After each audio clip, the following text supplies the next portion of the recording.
ప్రభు పేరట అందరికీ నా వందనములు.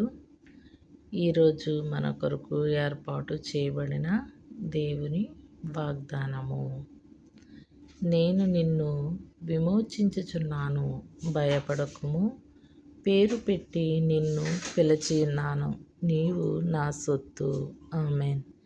యెషయా గ్రంథము 43వ అధ్యాయము 1వ వచనము.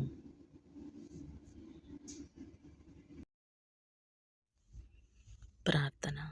మహాపరిశుద్ధుడా, మహోన్నతుడా, నీ ఘనమైన శ్రేష్టమైన నామాన్ని బట్టి నీకు స్తుతి స్తోత్రములు చెల్లించుచున్నాము తండ్రి. కృపగలిగిన దేవ, రాత్రంతా నీ కృపలో భద్రపరిచావు. ఈ ఉదయకాల సమయంలో నేను నీ వాగ్దానాన్ని చదవటానికి, మా దినాన్ని నీ ప్రార్థనతో ప్రారంభించడానికి నీవు చూపిన కృపను బట్టి నీకు వందనాలు బాబు. నాయన జ్ఞాపకం చేసుకోండి. ఉదయకాల సమయంలో వాగ్దానాన్ని చదువుచున్న ప్రతి ఒక్క బిడ్డను, కుటుంబాన్ని మీరు జ్ఞాపకం చేసుకోనండి అయ్యా.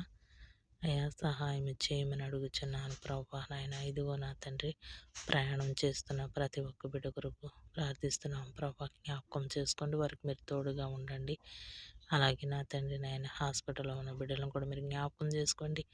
బలహీనతల నుండి విడిపించి మంచి ఆరోగ్యాలను వారికి దయచేయమని అడుగుచున్నాం. చిన్న బిడ్డల వరకు ప్రార్థిస్తున్నాం అయ్యా, వారికి మంచి ఆరోగ్యాలు దయచేయండి. నాయన నీ స్తోత్రాలు. కాలేజ్కి వెళ్తున్న బిడ్డలు, హై స్కూల్కి వెళ్తున్న బిడ్డలు మీరు జ్ఞాపకం చేసుకోనండి. వారి ఎగ్జామ్స్లో మీరు తోడై ఉండండి. వారికి మంచి జ్ఞానమును, తెలివిని దయచేయమని అడుగుచున్నాను ప్రభా. అలాగే నా తండ్రి నాయన సహాయం చేయమని అడుగుచున్నాను ప్రభు. నాయన దైవజనులు మీరు జ్ఞాపకం చేసుకోనండి అయ్యా. మా దేశంలో ఎంతమంది అయితే దైవజనులు ఉన్నారో వారి సంఘాలను మీరు దీవించండి, ఆశీర్వదించండి అయ్యా. ప్రతి ఒక్క దైవజను అనేక మారుమూలల్లో ప్రభు నీ సువార్తను ప్రకటించడానికి కృప చూపించండి. అలాగే నా తండ్రి, మా దేశ నాయకులను మీరు జ్ఞాపకం చేసుకుని మంచి పరిపాలన అందించుటకు నీ కృప చూపించమని అడుగుచున్నానయ్యా. సహాయం చేయండి ప్రభా. నీ స్తోత్రాలు, వందనాలు నా తండ్రి. అయ్యా సహాయం చేయి ప్రభా. అలాగే నా తండ్రి, నేను రైతులను మీరు జ్ఞాపకం చేసుకోండి. వ్యవసాయం చేస్తున్న ప్రతి ఒక్క రైతు బిడ్డను కూడా మీరు దీవించండి, ఆశీర్వదించండి అయ్యా. కృప చూపించమని అడుగుచున్నాను.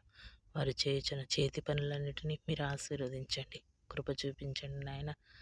అలాగే నా తండ్రి ప్రభా, నాయన ఎవరి కుటుంబాల్లో అయితే నాయన శాంతి సమాధానం లేదు ప్రభా, భార్యాభర్తల మధ్య